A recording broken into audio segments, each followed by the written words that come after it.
Oke, ada yang mau ditanyakan nggak dari Bapak Ibu? Silahkan, kita kesini dulu. Dok mau nanya, itu tadi yang autis itu hubungannya sama leaky gut ya? Kok bisa ada sampai sana? Jadi sebetulnya, itu panjang sih jatuhnya. Cuman pada dasarnya, pada dasarnya gini, badan itu kan butuh nutrisi yang sangat baik, sangat banyak.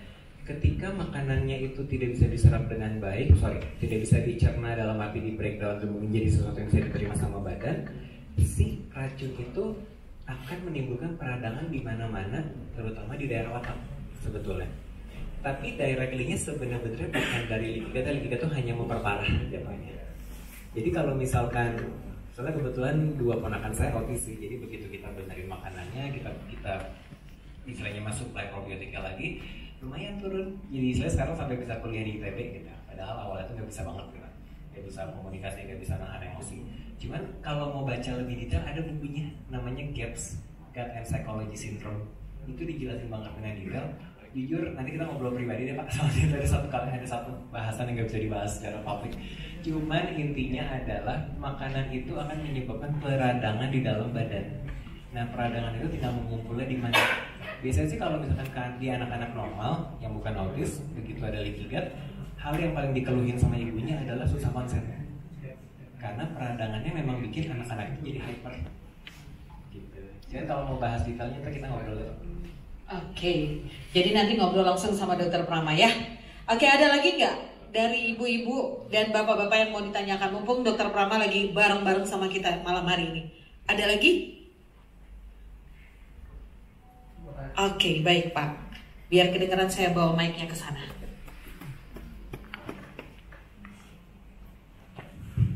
Terima kasih Dokter Prama Aditya.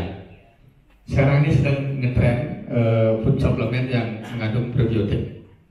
Antara lain yang ngetren itu kan isinya Lactobacillus casei yang di Yakult tuh ya. Nah, kemudian bakteri mana yang terbaik untuk orang-orang yang berusia di atas 60 tahun? Terima kasih. Terima kasih Bapak. Kalau untuk menjawab bakteri apa yang baik, jujur kalau mau cari suplemen ada dua syarat. Satu, harus multiple strain. Dalam arti jangan cuman kayak tadi Lactobacillus casei doang, karena kalau casei kalau dibaca di label intinya dia sebenarnya buat kesehatan pencernaan sama diare. Intinya cuma itu. Kalau misalkan buat orang tua kan istilahnya kadang-kadang penyakitnya udah beragam lah gitu. Jadi kalau bisa cari yang multiple tuh dalam arti kalau misalkan merek-merek bule, mereka tuh Lactobacillus apa itu jenisnya tuh banyak, Bifidobacillus apa, dan kalau bisa ada satu jenis namanya ada Saccharomyces boulardii. Ini kalau ada kombinasi 3 jenis lah, minimal Lactobacillus, Bifido, Entero, sama Saccharomyces, itu tergolongnya bagus. Tapi dengan syarat juga satu, istilahnya tuh kita nyebutnya tuh populasi. Jadi satu kapsul itu sebenarnya butuhnya tuh 50 billion. Sedangkan Symbio, nyebut mereknya, Symbio aja yang dari Caltech itu cuman 5 billion. Jadi masalahnya kalau kita beli yang merek Indo punya, kita butuhnya tuh 10 sekali minum. Ada yang jual 3 triliun gitu, bagus sekali dong. Lumayan, 2-3 triliun lumayan. 2-3 triliun. Tapi kalau misalnya kita ngomongin buat therapeutic base, kalau misalkan tadi ada keluhan-keluhan yang saya bilang ini, sebetulnya butuhnya 20-50 billion per kali minum. Kalau misalkan cuma buat supplement base itu 5 billion juga lumayan. Cuman balik lagi tergantung keluhannya apa sih Pak.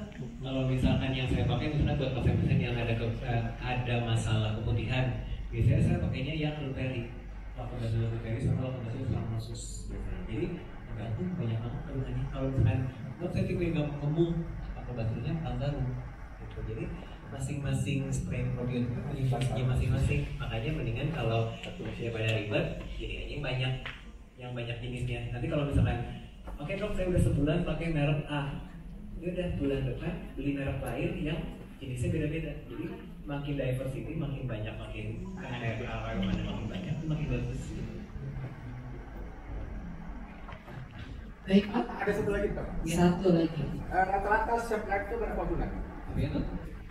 Waktu kedaluarsanya, daya tahan hidupnya. Oh, nah itu tergantung dari si merek-mereknya. Juga segini, kita tuh tujuan utamanya meminum probiotik itu sebetulnya supaya membangkitkan, kan sebenarnya mereka semua udah ada dalam badan, cuman entah karena antibiotik, entah karena apa, itu kadang-kadang pada turun populasinya. Jadi begitu kita kasih cikal bakalnya, mereka tuh akan berkembang biak sendiri asal prebiotiknya juga banyak.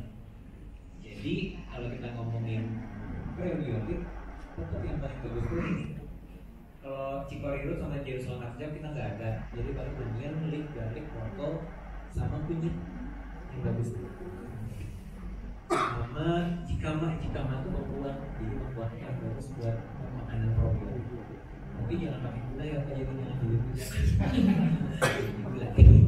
Balik lagi manis ya dok ya, balik lagi gula. Oke, ada lagi yang mau ditanyakan Bapak Ibu? Masih penasaran dengan tadi kita sudah benar-benar dijelaskan, ternyata memang asupan gizi yang tepat itu yang benar-benar bisa menjaga kesehatan kita, terutama gula dan dari tepung ya dok ya. Ada lagi yang mau ditanyakan? Baik. Malam dok, mau tanya kalau usus sendiri dalam itu kandungan probiotiknya udah cukup atau gimana? Ya sebetulnya sih kalau menurut, kalau nggak salah ada 2 aja. Sebetulnya Enterococcus sama Lactobacillus aedes. Nah, jadi kalau usus itu menurut saya sih menangnya karena dia pakai yang Enterobacter ini, karena dia yang paling tahan banting, dalam arti tahan terhadap pH asam lambungnya kita. Tapi kalau buat saya sih kalau bisa digabung sama yang lain lebih bagus.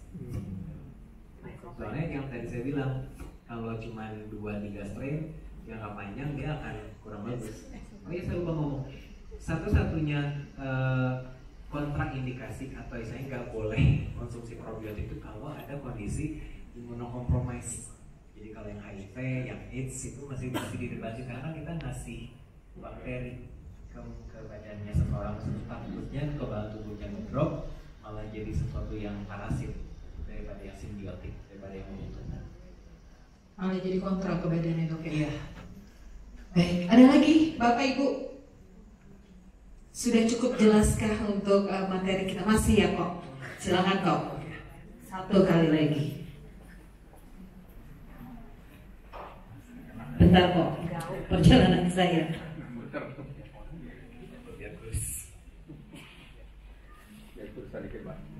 Mau tanya dok, saya punya temen kan ada bekas kanker usus. Kita nyaranin dia supaya minum kursi kan.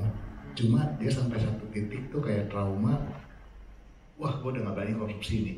Padahal kan kandungan kursi sama sekali gak membangkitkan jadi sel-sel kanker dia ya. Iya sih, memang kalau kanker itu kan yang bikin kanker in the first place itu sebetulnya adalah peradangan yang tadi dikikat itu. Nomor 2, makanan utama si sel kanker itu kan memang gula. Tapi nomor 3 yang harus diperhatiin yang tadi secara keseluruhan dia gimana. Jadi kalau misalkan dia cuma mengandalkan konsumsi doang tapi dia nggak dijaga pola makannya, biasanya sih tetap akan kurang bagus gitu. Tapi dia konsumsi usus pasti aman ya dari sisi medis.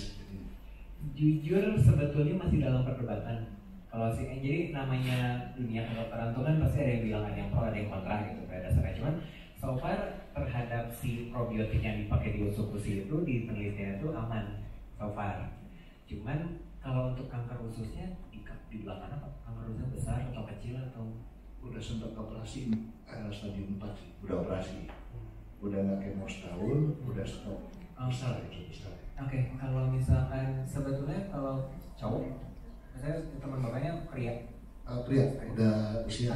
Biasanya memang kalau kanker usus besar itu penyebab dasarnya itu karena kurang sayur, kurang seratnya dulu sih. Jadi prevalensi yang terjadi di kanker usus besar biasanya memang cowok paling tinggi dan angka kejadiannya, tapi penyebab dasarnya itu biasanya kurang serat.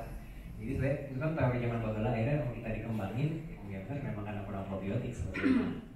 Gitu. Cuman tetap aja sih walaupun sudah dikasih probiotik kan yang tadi saya bilang makanannya tetap harus ngasih makan mereka-merekanya itu gitu. Jadi tetap aja walaupun oke kasih usus variasi yang lainnya tetap harus banyak. Dan makanannya yang si prebiotik itu harus tetap dikasih gitu. Kalau enggak akan ada guna. Oke, mungkin